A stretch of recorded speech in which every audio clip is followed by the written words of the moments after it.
Programa Ciro Santos Convida. Apoio Cultural. Prefeitura de Fortaleza. Oi, gente! Estamos aqui com mais um programa Ciro Santos Convida. E o assunto de hoje é bem impactante e bem interessante, né? Porque eu acho que vai... Você que está em casa vai dizer assim, meu Deus do céu, que coisa bacana a pessoa conseguir conviver com esse tipo de situação de boa, que eu já vi aqui no intervalo que ele é bacana, ele é engraçado, ele é divertido. E a gente vai falar sobre a conscientização, porque nós estamos no mês de maio, que é o Maio Cinza. O que é o Maio Cinza, Ciro Santos? Você vai saber já já o que é o Maio Cinza. Sabe por quê? Porque agora eu estou aqui com ele, com o Rafael. Rafael, muito obrigado. Ele entrou em contato comigo pelo WhatsApp e ele que deu a sugestão de pauta. Falou, queria tanto falar sobre isso, não foi, Rafael? Foi sim. E eu falei assim, cara, vou te passar, achei o assunto muito interessante, vou lhe passar para a Camila. Ele ligou para a nossa produtora e já está aqui. Isso foi semana passada, não foi? Isso foi rápido, tudo muito rápido, graças a Deus. Que coisa boa. Aí vocês vão dizer, mas o que o Rafael está fazendo aqui? Rafael, aquela câmera sua, eu quero que você conte... Quem você é, o que você está passando e como você convive com isso. Aí vocês vão saber, vai dizer que assunto interessantérrimo. E no segundo bloco, a gente vai ter também a doutora falando sobre mais detalhes. Mas esse bloco aqui é seu. Vai. Fala, galerinha, como é que vocês estão? Tudo bem? Quem me conhece do Instagram sabe que esse é meu bordão. Sim. Então, eu agradeço ao Ciro por ter comprado a minha ideia, a Camila e todo mundo que está aqui nos bastidores fazendo isso acontecer. Gente, eu estou aqui para falar sobre um assunto que para muitos pode parecer pesado. O Maio Cinza é o mês que é um acontecimento que ocorre no mundo inteiro, tá? É global, sobre a conscientização do câncer cerebral. Aí vocês podem perguntar, e o que eu tenho a ver com o câncer cerebral? Eu convivo com câncer cerebral há mais de 3 anos. Aí muitos agora podem estar se perguntando, como assim? Você convive, mas está curado? Um dos pequenos detalhes do câncer cerebral que a doutora Luciana Castro vai falar no bloco técnico, né, como oncologista, é que o câncer cerebral ele não tem cura. Ele tem, inicialmente, a gente fala que ele tem, você convive com ele, mas a cura completa, a ciência ainda não conseguiu chegar. Então, assim, só lhe cortando, Rafael, não tem cura, né? Então, tipo assim, eu tô falando porque eu tive uma irmã que faleceu com câncer. E foi... Eu estava na pandemia, eu lembro que eu fui lá uma vez, a visitei, e ela estava ainda legal. 3 semanas depois, talvez um mês, eu voltei novamente e ela já estava bem ruinzinha. Foi muito rápido, tomou conta do corpo dela. Né? O câncer cerebral, ele é mais... Como é que eu posso dizer? Ele vai mais lento. Você falou que não tem cura. Na realidade, assim, os números, né? Os números epidemiológicos, isso é coisa da saúde. Os números do câncer cerebral, eles são impactantes. Inclusive, na hora que eu, paciente, inclusive eu gosto de dar dessa parte. Eu já tinha muito conhecimento técnico, porque eu sou cirurgião dentista, participei de uma equipe de cirurgia bucomaxilofacial por mais de 10 anos, então eu operava em hospital, Sim. Tinha contato com anestesista, cirurgião geral, então o meu conhecimento não é só a nível dentário.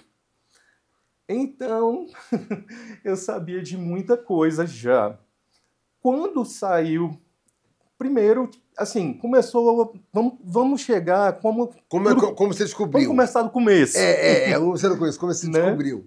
Porque todo mundo acha que você vai ter uma dor de cabeça estonteante, cair para trás.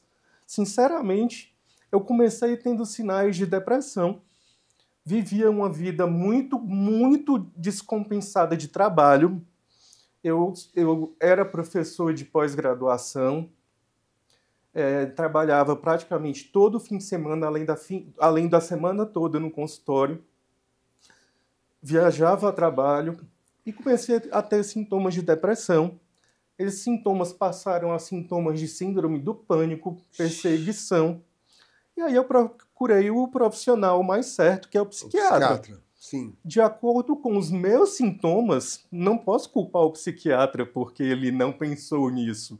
Aí a gente fala sobre a dificuldade que tem de se diagnosticar precocemente o câncer cerebral. Tá, então você, na realidade, quando você foi diagnosticado pelo psiquiatra, ele te diagnosticou para quê? Pânico e depressão. A minha sintomatologia era Era essa. Ele passou os remédios para pânico e antidepressivo.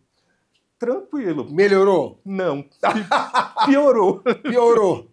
Aí minha família começou a culpar o psiquiatra que estava errado. Meu Deus. E isso eu fui ficando... Comecei a ter a chamada hemiplegia, quer dizer, paralisia. Eu comecei a não conseguir nem andar direito. Passava o dia inteiro dormindo em cima da cama. O nosso cérebro é uma coisa muito louca, né? Porque assim, Deus botou a mão mesmo. Eu realmente não tinha a menor. Só que o que foi o que me levou a sair de lá? A síndrome do pânico. Eu achava que estava sendo perseguido. Eu achava que tinha câmeras em todo lugar. Pra quê? Pra me espionar fazendo o quê? Sozinho em casa. Então, eu me achava o próprio Donald Trump, talvez. Meu Deus do céu. Me achava... Eu dormia, gente. Hoje eu rio da história. Mas eu dormia, eu colocava uma cadeira escorada na porta, assim. Porque se alguém abrisse a porta para invadir o flat, eu ia escutar a cadeira caindo e ia acordar. Para vocês verem, para você ver o nível. O nível da loucura. Da loucura. Da loucura mesmo. E dessa coisa da síndrome do pânico, que você... O pior, a gente tenta controlar e não consegue. E aí eu comecei a não dormir. Eu lembro que o médico dizia para mim, Ciro, você não tem nada, teus exames estão aqui. E eu falei, meu doutor, mas está dormente. Não tinha nada. Aí, um belo dia, eu cansado já desse negócio todo, eu lembro que eu peguei e botei minhas coisas dentro da mala, joguei o que eu podia dentro de uma malinha, desci, eu tinha carro na época, dirigia, tinha dias que quando a síndrome me atacava, eu saía dirigindo de madrugada por esta Fortaleza Bela. Meu Deus do céu. Em tempo de ter problemas maiores também, porque eu já estava no ponto, porque esse tumor, o tumor, nem todo tumor cerebral, eu vou inclusive falar especificamente qual tumor que eu tenho, que eu tinha talvez, mas é um tumor, um dos tumores que cresce mais rápido na oncologia.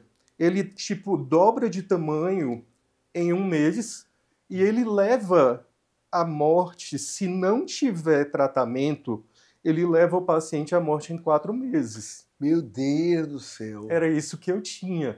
E provavelmente nessa época eu já estava com ele bem crescidinho. Mas então houve de lá para cá uma diminuição desse tumor?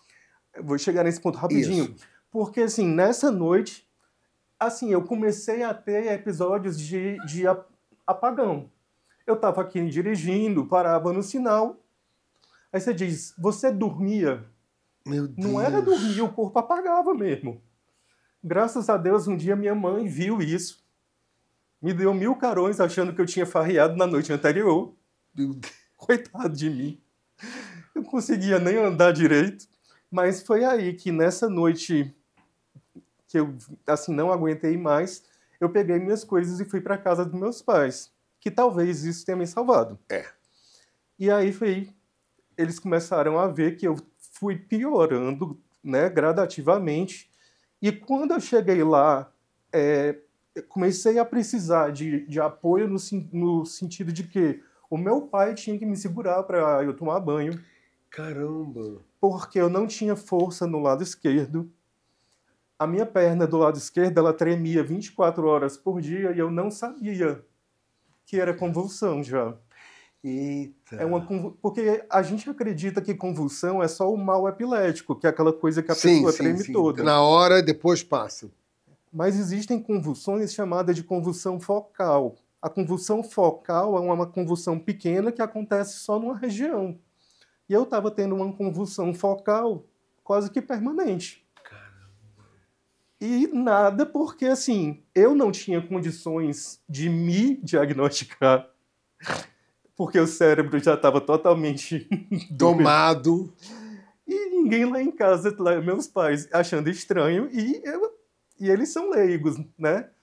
Aí foi o dia que, eu lembro, pronto, um dia já eu deteriorando lá em casa, Parado numa cama, parado, cada vez pior. chorava. Cada vez. Chorava. O pior que não, nem isso. Não Eu não tinha chorava. força pra nada, eu não falava, eu não. E quando falava, esse braço, eu lembro que a mamãe ficava brigando pra eu ajeitar o braço. Ajeita esse braço, menino. Só que não era falta de força. Deus do céu. Aí começaram, eu não comia por conta própria, aí já achavam que isso era da depressão. Aí começaram a me obrigar a comer, então me levavam para a mesa e me davam sopa na boca, porque quando eu ia tomar a sopa era assim, a minha mão tremia, sem brincadeira. Eu não conseguia acertar a boca, mas achavam que era aquela coisa, um pouquinho de brincadeira com um pouquinho de... Eu lembro do dia da sopa, terminei de tomar a sopa lá, limparam a minha boca, me levaram para o meu quarto. Eu tô rindo, gente, Mas, sim. porque ele mesmo ri dessa situação que ele passou. É porque eu nunca imaginei passar isso aos 40 e poucos anos, gente. Isso Aí, já vai para 3 anos, é isso? 3 anos, eu tava com 41 anos. Mas aí foi onde a coisa pegou, pra mim mesmo. Eu lembro que eu terminei de tomar a sopa, sentei na cama e eu olhei para a quina da parede, como mais ou menos para onde eu tô olhando aqui, e tinha um enfeite, que era um enfeite do berço da minha filha. Isto é, que eu guardo de lembrança. E eu olhei, e o berço, e o enfeite, eu comecei a ver o rosto do Voldemort, do Harry Potter. E eu olhava, e eu pensava assim, como é que ela não tinha medo? Meu Deus, por que eu só vi isso hoje? Aí eu descobri que quem tem alucinação não sabe que está alucinando. Porque eu estava tendo alucinação. Você teve tudo ao mesmo tempo? Aí eu comecei a ter essa alucinação. Mas, Rafael, vem cá, você já estava medicado? Nada, as medicações eram só, tipo, paroxetina para depressão. Sim. Não era forte. Não era nem Depaquene, porque Depaquene ainda melhorava a convulsão. Era só a paroxetina, eu acho. Enfim, né, nesse bendito dia, enquanto eu olhava o Voldemort no enfeite... No enfeitezinho. Do nada, não foi porque assim, quando a gente vai vomitar, a gente primeiro fica nauseado, sim, depois vomita, geralmente, né? Vocês assistiram O Exorcista? Sim, vocês claro. O primeiro, vômito verde? Que vai assim, de um lado do outro pro quarto. Foi mais ou menos aquilo. Que chama-se na medicina vômito em jato. Depois acho que a doutora vai falar sobre isso. Mas existiu realmente? Existiu! Isso aí. Eu tive um episódio de vômito em jato. Que eu mesmo não sabia o que foi, porque... Mas hoje eu sei. Era um sinal de meningite. Mas não é a meningite, não era uma meningite viral, sim, como a gente está acostumado. Era uma meningite inflamatória. Por quê? O tumor já estava... À medida que o tumor vai crescendo, ele vai empurrando o cérebro, vai inchando o cérebro, e o cérebro não tem para onde inchar, porque ele está dentro do crânio. Caramba! Então, à medida que ele incha, esse edema vai piorando, e aí as meninges já estavam atacadas. Então, eu já estava em estado bem avançado. Isso foi, tipo, numa quarta-feira. Eu lembro que aí, quinta, eu já comecei a não ter nem memória de... Trabalhar, você não trabalhava mais? Já não conseguia mais trabalhar? Não! Eu já tinha bem uns 10 dias que não trabalhava. Meu Deus do céu. Aí, fiquei quarta, quinta, sexta, sábado, gente. Foi Deus, porque era para eu ter sido levado antes. Mas eu não posso culpar meus pais que achavam que eu estava... Claro. Não sabiam. No domingo, aí eu lembro que era assim, a mamãe me obrigava a comer e dizia assim, se você não comer, eu vou levar você para o hospital. Eu me lembro que você fazia coisa com criança. Sério? Sério. Aí Eu me lembro que domingo ela me acordou, como ela mesmo diz. Eu abri os olhos, mas a alma não fez o download. Eu estava totalmente fora do ar. Caramba. Aí eu só me lembro dela me sacudindo. Quando eu realmente voltei, assim, o que foi? O que está acontecendo? Aí ela, se veja que eu vou levar você para o hospital. Aí eu olhei para ela assim, mas eu não estou comendo. Meu Deus!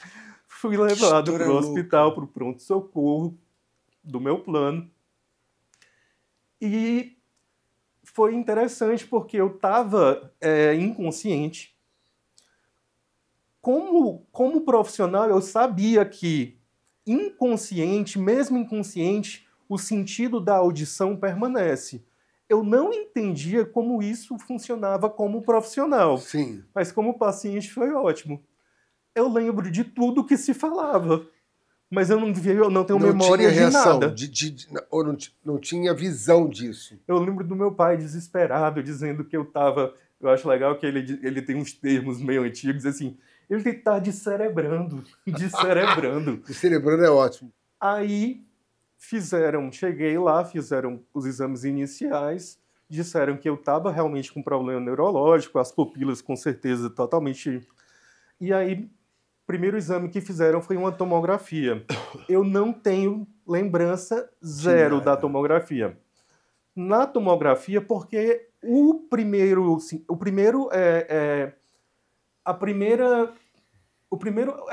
não é nem assim, eles achavam que era um AVC, né?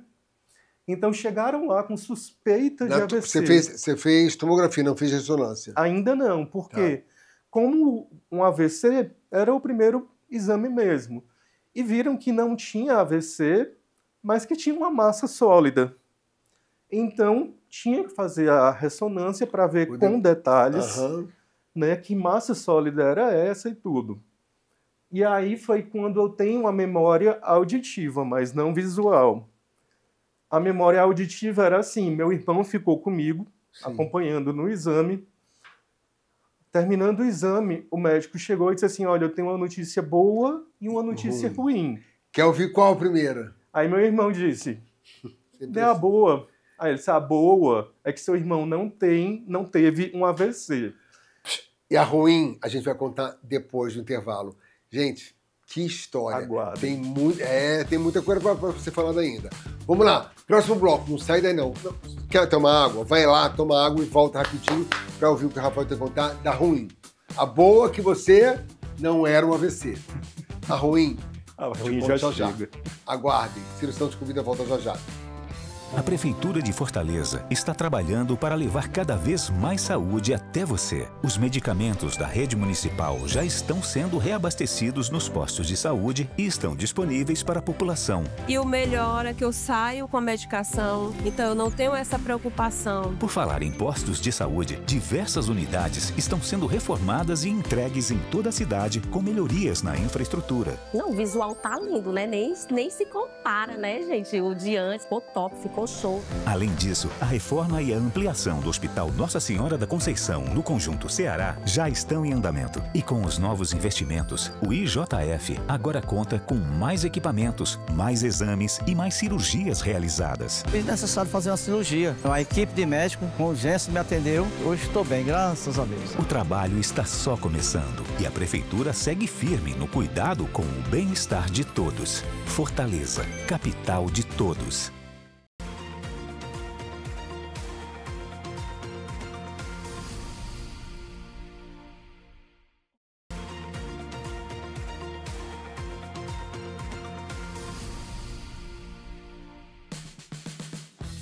Voltando agora com o bloco para saber qual foi a notícia ruim. A boa é, o Rafael, você não teve AVC. A ruim. A ruim mesmo eu estando, como eu falei, eu só ouvia, mas eu não conseguia reagir. Ele olhou para o meu irmão e disse, a notícia ruim é que seu irmão tem um tumor cerebral. Isso era um domingo. E ele vai ser operado quarta-feira. mesmo inconsciente, eu tentei falar para dizer, não, eu não posso. Eu tenho uma filha, eu tentava falar, mas meu irmão disse que eu fazia assim. Eu Não saía. Não saía. Mas eu tentei responder. Aí, a partir daí, eu nem saí do hospital. Isso tem 3 anos. Tem 3 anos. Fiquei lá na observação, porque estavam esperando uma vaga na UTI para eu ficar na UTI antes de ser operado. E fiquei na observação neuropsiquiátrica, que é um local legal para ficar, porque de vez em quando chegam pacientes psiquiátricos em surtos. Eu lembro também outra coisa assim, pronto, botaram como o maior problema que eu tinha na hora, além do tumor, além de um tumor, coisa besta. Tá vendo? Ele fala, além de um tumor. Era o inchaço do cérebro. Então eles tinham que desinchar meu cérebro. E aí eles começaram a fazer uma medicação chamada Manitol. Eu sei disso pelo meu treinamento na Buco. Manitol, eu lembro, Manitol eu tomei. Manitol é um líquido. Isso, quando você vai fazer exame isso. Oh, coisa ruim. De exame. Mas também é feito na veia para pacientes que estão com inchaço cerebral. Por exemplo, paciente lá do JF que chega com problema de acidente com crânio encefálico, então ele já vai logo para o Manitol. E aí, na minha cabeça, eu ainda pensando, caraca, estão fazendo Manitol, eu tô lascado. Tá lascado. Eu pensava isso já ainda Mas, ao mesmo tempo, eu comecei a voltar e acordar, porque o cérebro foi desinchando. E aí, virou um encontro de família. Eu, papai, mamãe e meu irmão, todos lá na observação esperando a vaga na UTI. Mas na terça-feira à tarde eu fui para a UTI. Aí eu disse, pronto, que bom, eu quero logo passar, porque eu sou desse. Operar, sim. Eu sou assim, eu não gosto de fugir dos problemas, eu gosto de enfrentar mesmo. Tem que ir, vamos com medo. Mas quando a gente chega na UTI, é chato, porque a gente deixa aquela festa da família toda. E olha que louco, antes de subir para a UTI, eu estava olhando com o meu irmão, porque assim, na minha cabeça de cirurgião, era impossível abrir a cabeça, tirar 5 centímetros do seu cérebro e você voltar ao normal. Eu sabia que alguma sequela eu ia ter, a possibilidade de morrer era real. Sim. Foi a primeira vez que eu entrei em contato com a sensação de morte real. Porque a gente até aí eu achava que eu era imortal. Você tem sequelas dessa operação? Não, da operação não, do tratamento em si. Sim. Então, foi muito assim, eu estava olhando com o meu irmão para vocês terem ideia de como eu estava bem preparado. A gente estava olhando as possíveis sequelas de uma cirurgia nessa região, porque o tumor que eu tinha era nessa região lateral direita da cabeça, que chama temporoparietal. E eu fui olhar quais eram as possíveis sequelas, enquanto outras pessoas não queriam nem saber. Você foi pesquisar. Bom, cheguei na UTI e tal, passei. Foi horrível para dormir, porque aí, assim, começa a bater o medo de verdade. Na UTI, a gente se perde rapidamente em relação ao tempo. Sim. Porque a gente lá na UTI não tem janela, não tem nada.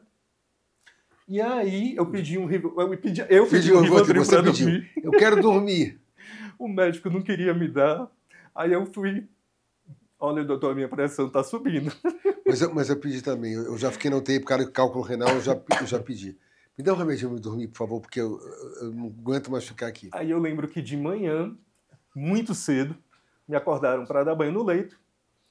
Me deram banho no leito, quase que eu morro de frio, naquele frio da UTI. Veio a anestesista e eu tirei todas as dúvidas com ela. Só que como eu trabalhava numa equipe cirúrgica, eu sabia que eu tinha uma laringe difícil de passar o tubo.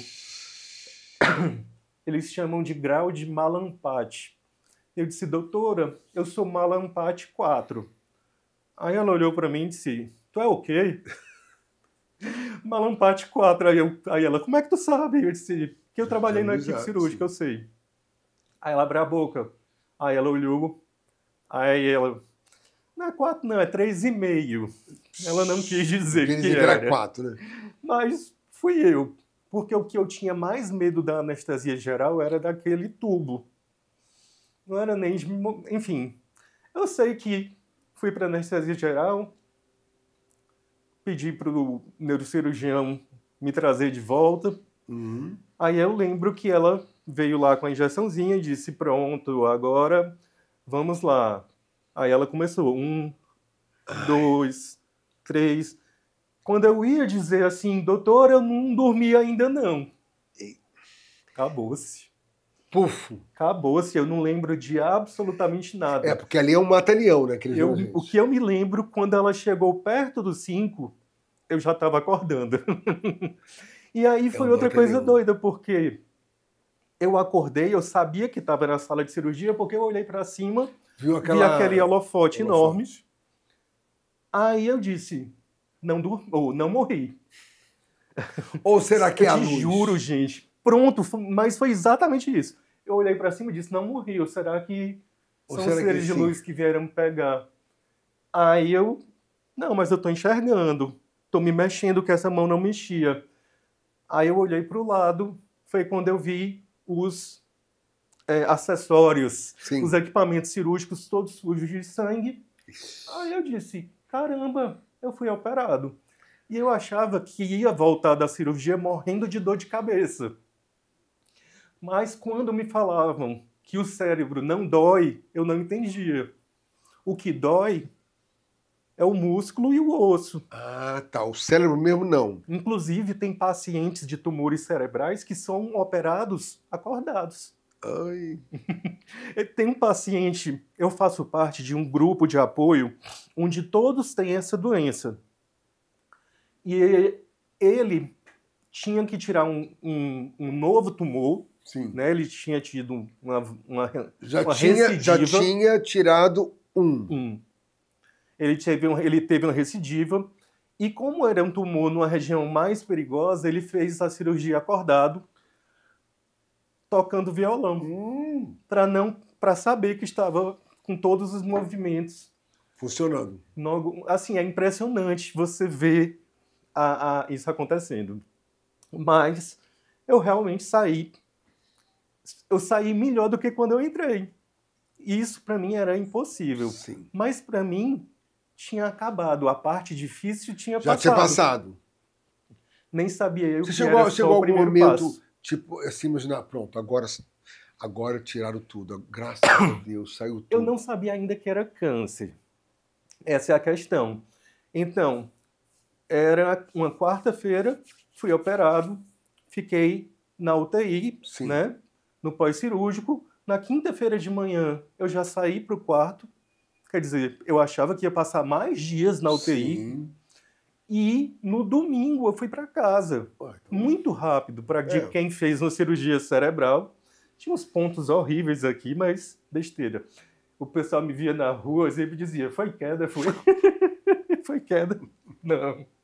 Aí, beleza. E como eu disse, eu achava que o pior tinha acabado. Estava em casa, na casa dos meus pais, sendo super bem cuidado, mimado. Eis que, de repente... Foi mais de 30 dias, chegou o laudo da biópsia. E essa biópsia, meu irmão que trouxe, disse, Rafael, chegou a biópsia. Aí eu disse, tá, me dê logo a conclusão, porque... Não adianta ler aquele monte de coisa. Vamos logo para baixo. Aí ele assim, glioblastoma multiforme.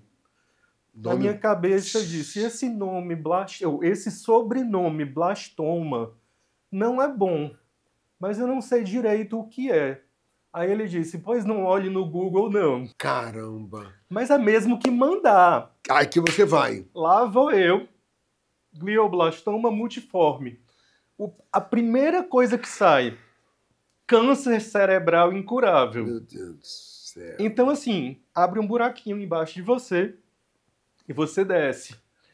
Desce pelo toboágua. Sabe aquele toboágua que você Sim, fica ou numa... então o Acércio Caia, do Tom Cavalcante. Puf. Então, e aí, a segunda parte, né, assim, tumor ou câncer cerebral incurável. Expectativa de vida após o diagnóstico de 15 meses. Todo mundo que pega esse diagnóstico acha que morri. 15 meses eu morri. E eu tô aqui para mostrar para você aí de casa que o jogo só termina quando ele quer. apita.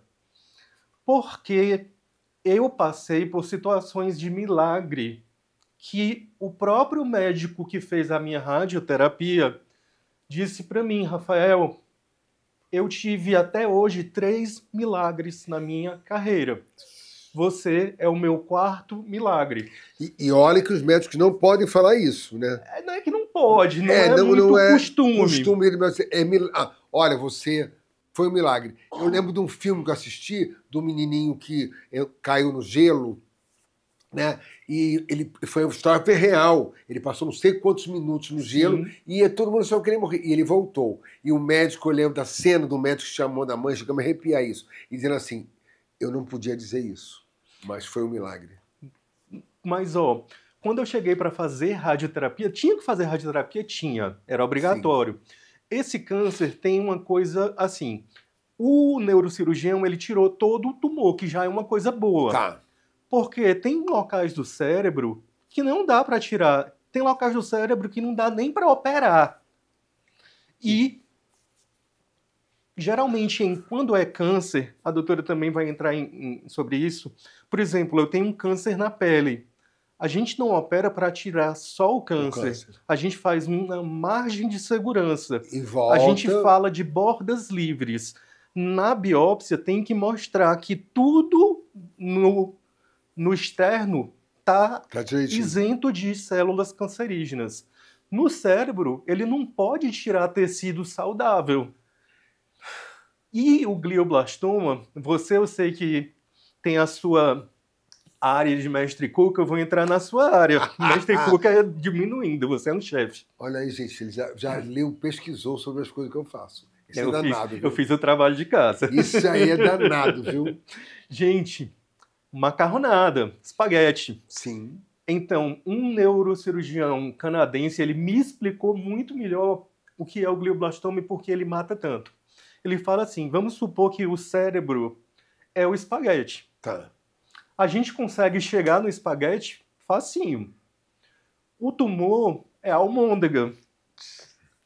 Geralmente, a gente consegue remover toda a almôndega. Mas as células do glioblastoma são molho de tomate, que está espalhado por todo o cérebro. E a grande luta de quem tem glioblastoma é manter o molho de tomate sem ferver. Caramba! E aí é onde a gente vai para radioterapia, para quimioterapia. Para manter baixo o nível. E para manter mesmo zero, se possível. Só que, para você ter uma ideia, quando eu cheguei para fazer rádio, eu vou dar uma corrida, na rádio eles mapeiam. Radiar o cérebro é tão perigoso quanto operar. Caramba. Eu tinha riscos iguais. E o médico, por sinal, um médico maravilhoso, doutor Pedro Pinheiro, Pedro Português, ele, lá do CRIO, onde eu fiz, ele disse, Rafael, você já tem uma recidiva. Então, quando eu cheguei para fazer a radioterapia, eu já tinha um outro tumor. Mas o outro tumor era numa região do cérebro chamada tronco cerebral. É uma região que ela é totalmente inoperável. Ai, meu Deus. Ela é responsável pelos batimentos cardíacos, responsável pela respiração, que se eu fosse operado, eu morria. E se a radiação chegasse lá, eu morria. Então, agora, eu vou encurtar aqui, porque a gente vai ter que entrar no outro bloco, doutora. De onde vem tanta essa força que você tem de conviver e estar há 3 anos com isso, sabendo que não tem cura? A minha psicóloga diz que é isso, eu me apego com a vida que eu tenho. E aí eu faço também uma indicação para todo mundo, tem um livro, né, que é do Viktor Frankl, muito bom, que que, assim, é um cara que inventou a logoterapia. Depois eu te passo. Sim. Que eu esqueci. Pode passar para a gente poder botar o nome Sim, aqui. sim. Então, a primeira coisa é isso. Eu me peguei com a vida. E esse médico da radioterapia, ele disse, Rafael, quem lhe curou foi você. Sua vontade de viver lhe curou. Porque ele disse, se eu tratar o Rafael, ele morre. Se eu não tratar, ele morre. Rápido. E ele disse que quebrou a cabeça e fez de uma forma que... meia boca, um tratamento meia boca. E eu mostro isso aqui, que é o meu troféu da radioterapia, que eu usava isso aqui durante 30 sessões. Você vai dizer como? Porque, ó, dá para ver que bem aqui tem um pontinho vermelho. Não sei se a câmera consegue pegar, mas tudo bem. Ah, tô vendo. Esse pontinho vermelho era exatamente a marcação por onde a radiação passava pela base do crânio para não pegar o tronco cerebral. E essa máscara, ela é moldada perfeitamente. E quando eu ia fazer a radioterapia, eu ficava preso na maca. Porque se eu desse um espirro, sacudia, ia para outro lugar e eu podia morrer. E ele disse, você tem risco de morte em cada sessão. Meu Deus. Eu sabia que cada sessão de rádio você poderia tinha ir embora. De morte. E mesmo assim eu chegava lá, dando bom dia, boa tarde para todo mundo, desde a recepção, as meninas da rádio, que eu me encheria. As meninas da rádio, que eu sempre ia muito cheiroso, dava meus abraços. E elas ficavam exatamente assim, Rafael, a gente não acredita que você... Tem paciente que tem câncer tão mais simples do que o seu e chega aqui achando que vai morrer. E eu acho, gente, que o que me deixa vivo até hoje, o que me mantém vivo até hoje, é a vontade de viver. Porque a doutora Luciana, que me corrija se eu estiver errado, mas o que mantém o câncer, né, afastado, digamos assim, é o sistema imunológico. E o sistema imunológico está diretamente ligado. Nós, digamos assim, damos esse comando para ele. Muitas vezes a gente não sabe que tem esse poder. Mas o bem-estar, o bem viver. E aí foi quando eu comecei a prestar atenção em coisas bestas da vida. Já que agora eu tenho tempo que eu não estou trabalhando, porque a minha sequela, você perguntou no começo, a minha sequela não é necessariamente da cirurgia, do tratamento como um todo. Eu continuo fazendo quimioterapia, mas isso é uma combinação entre mim e meu oncologista. Porque já poderia talvez ter parado, mas ele acredita que é melhor eu continuar tomando e eu também prefiro. Pois ó, eu vou ter que parar agora, porque, gente, acho que já deu para vocês sacarem tudo. Isso que o Rafael falou, de tudo isso, eu termino esse bloco para entrar com o doutor agora, dizendo, tenho vontade de viver sempre. Não se entregue. Sempre. Não se entregue a nada, porque tudo tem uma solução. Se não tiver os nossos deuses, seja qual for o seu Deus, quer dizer, nós temos um Deus, mas qual seja a sua religião, vai deixar você, assim como deixou o Rafael, bem, porque... divertido, inteligente, leva a vida e eu acho que tem muitos e muitos anos ainda para você rir, sorrir e passar informações para as pessoas e passar essa coisa gostosa. Muito obrigado por ter entrado em contato comigo e eu ter essa oportunidade de lhe conhecer pessoalmente e ouvir essas coisas. Eu que agradeço. E eu só digo isso, muitos anos de vida. Amém para nós todos. Obrigado. Valeu. E eu volto no próximo bloco com a doutora Luciana, que a gente vai falar um pouquinho, não vai ter muito tempo, a gente vai falar um pouquinho sobre esse assunto. Obrigado. Gente, fica aí. Valeu, galerinha. Aguarde. Galerinha é o bordão dele. É o meu bordão. O Instagram dele aqui tá escritinho aí, entre lá. Eu volto já já. Não dá nem tempo de tomar água. Vai, fica aí que a doutora Luciana volta já já. Ciro Santos convida, volta já.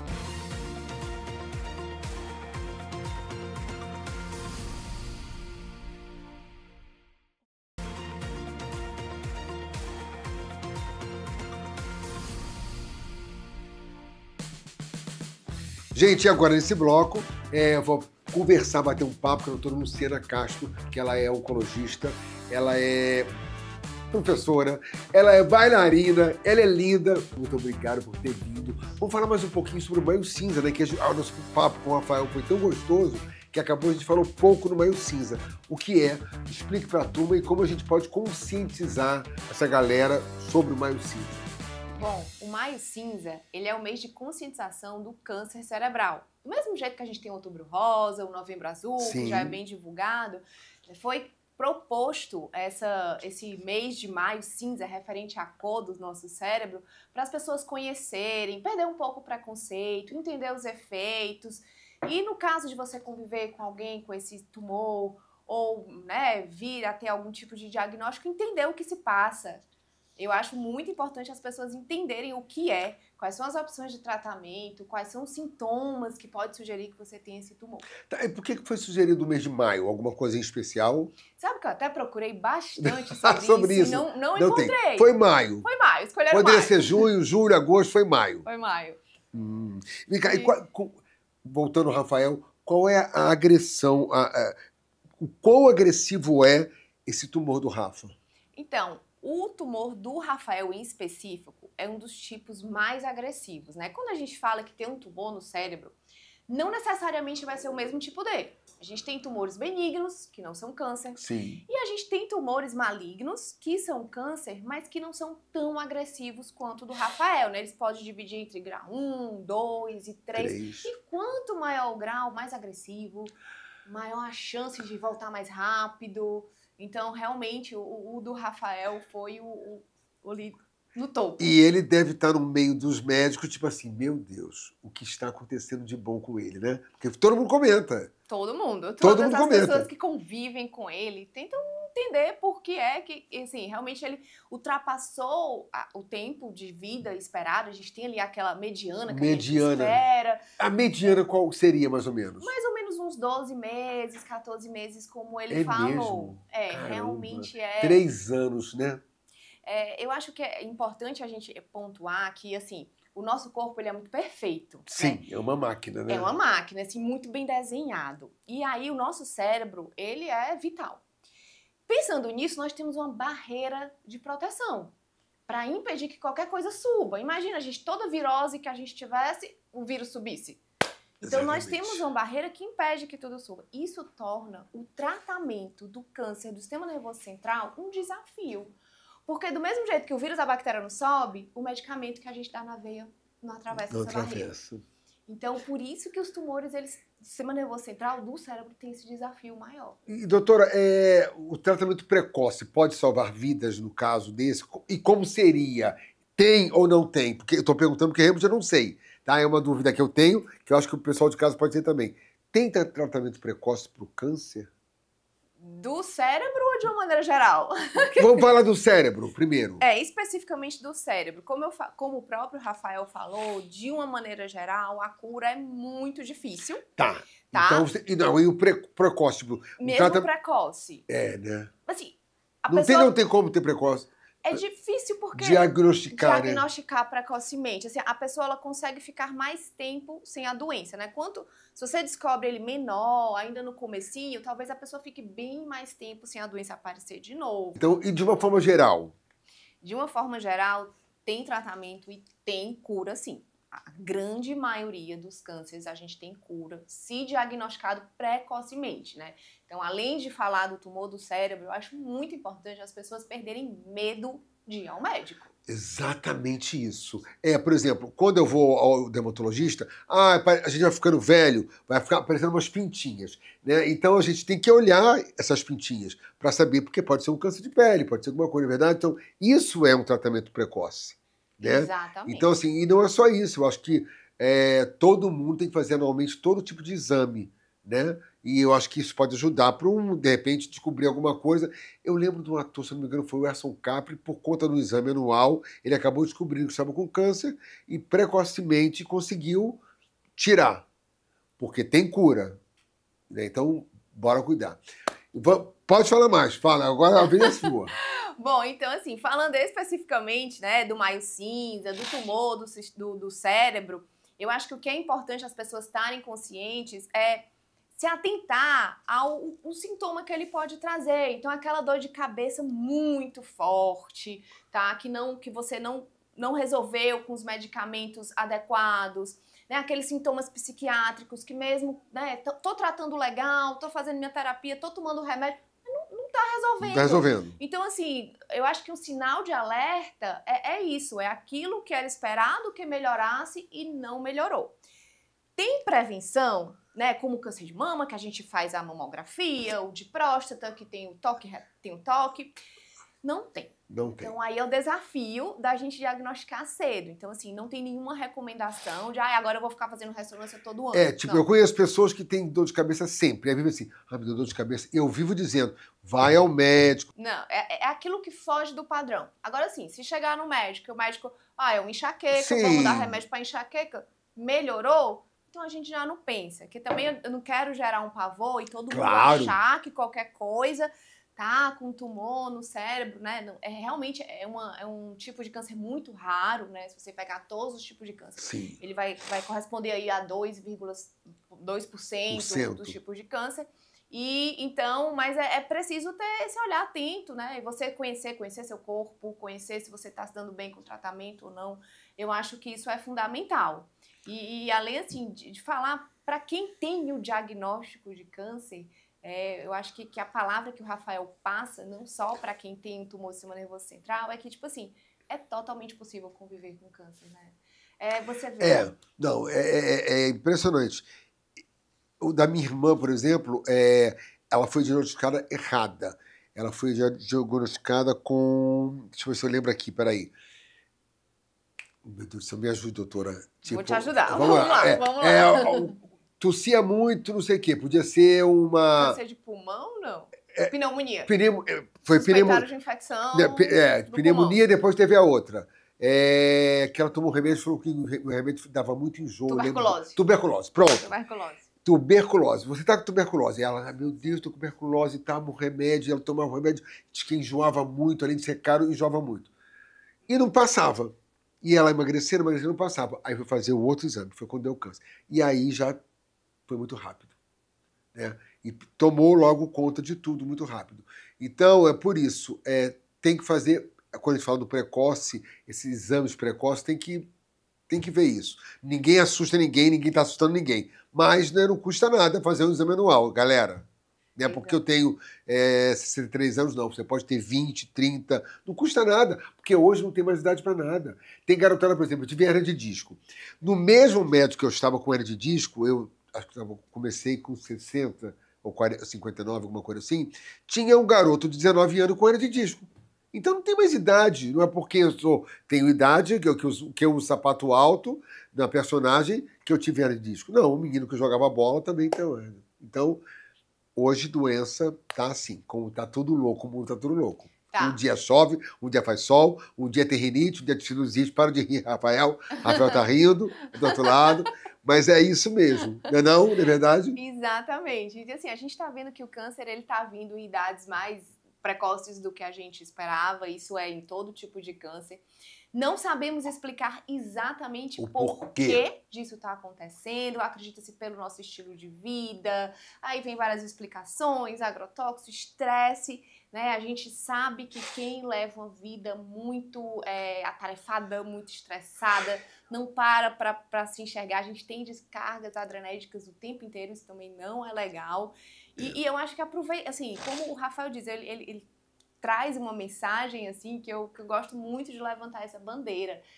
É de você ser apaixonado pela sua vida. E não pela vida daquela pessoa que tá ali no Instagram usando filtro, postando só a parte boa da vida dela. Eu tenho procurado fazer mais isso. Meu pai reclama demais. Eu falo isso quase em todo o programa. E meu pai vê todos os programas, ele sabe, e ele fala, meu filho, eu tô vendo você aqui, eu só trabalho, para. A gente parou mês passado, fizemos 7 dias uma viagemzinha de navio. Esse final de semana eu vou dar uma parada, que eu vou ver um amigo meu que está aqui em Fortaleza fazendo show, e aí vou para Guaramiranga sexta e sábado. Eu cancelei meu show, É difícil para mim? Porque eu sou autônomo. Se eu cancelo algum espetáculo, eu não ganho, né? Sim. Mas precisa disso. Precisa. E hoje eu estou num dia de gravação que foi um dia muito difícil, porque não sei o que aconteceu, a pressão baixou, e era um sono, uma coisa, ou a loratadina que eu tomei. Eu estou falando isso porque, quando você fala de estresse, eu não me sinto nunca estressado. É raramente eu me estresso. Até no show, se alguém esquece alguma coisa, algum adereço, eu estresso na hora. Eu falo, quando chego no camarim, cara, você esqueceu, não sei o quê. Depois eu esqueço, eu passo. Eu não sou um cara estressado. Eu não acordo de mau humor nunca. Pode ser a hora que for. Eu não acordo, Camila, de mau humor nunca. Eu acordo sempre de mau humor. A Camila diz assim, mentira, eu não acordo de mau humor nunca. Eu não gosto de acordar cedo porque eu trabalho até tarde. Né? Então, marcar alguma coisa para mim, marque depois de meio-dia. Óbvio, eu preciso descansar. Né? Eu preciso ter meus horários de sono. Mas eu não acordo de mau humor, não. E eu não cobro muito também, mas sou cobrado. Por quem? Por você? Não, pela minha equipe. Eles me cobram demais. E eu acabo me cobrando também, porque eu sei que eu tenho que fazer determinadas coisas. Hoje, por exemplo, eu estou acabando essa entrevista e eu não vou fazer mais nada. Eu vou... Sabe que horas são, gente? Hoje vai dar 4 horas da tarde. Eu vou acabar agora, vou descansar até a hora, porque hoje à noite eu vou fazer uma coisa que eu amo, que eu vou cozinhar. Vou cozinhar para os amigos meus, para as amigas minhas, e vou relaxar, entendeu? E eu quero lhe agradecer por ter falado para essa turma de casa a história de Rafael e que se cuidem, todo mundo vai se cuidar. E foi linda a entrevista, gente. Rafael, parabéns. Você é demais. Doutora, também seu trabalho é incrível. E eu só tenho a agradecer a vocês, todos da equipe, e a vocês de casa, por estarem nos assistindo. Agora é 1 hora de programa, está sendo maravilhoso, por conta dos 4 anos de programas. E a gente entrando em mais de 130 mil desses por episódio. Muito obrigado. Obrigado, doutora Luciana, maravilhosa. Obrigado, Rafael, obrigado, equipe. E vocês de casa, beijo. Até sábado que vem. E se fosse a Virgínia dizendo, ela diria, titia te ama, amor.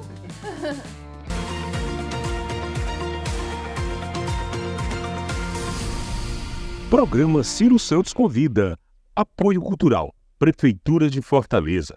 A Prefeitura de Fortaleza está trabalhando para levar cada vez mais saúde até você. Os medicamentos da rede municipal já estão sendo reabastecidos nos postos de saúde e estão disponíveis para a população. E o melhor é que eu saio com a medicação, então eu não tenho essa preocupação. Por falar em postos de saúde, diversas unidades estão sendo reformadas e entregues em toda a cidade com melhorias na infraestrutura. Não, o visual tá lindo, né? Nem se compara, né, gente? O de antes, ficou top, ficou show. Além disso, a reforma e a ampliação do Hospital Nossa Senhora da Conceição, no Conjunto Ceará, já estão em andamento. E com os novos investimentos, o IJF agora conta com mais equipamentos, mais exames e mais cirurgias realizadas. Fiz necessário fazer uma cirurgia. A equipe de médico com urgência me atendeu. Hoje estou bem, graças a Deus. O trabalho está só começando e a Prefeitura segue firme no cuidado com o bem-estar de todos. Fortaleza, capital de todos.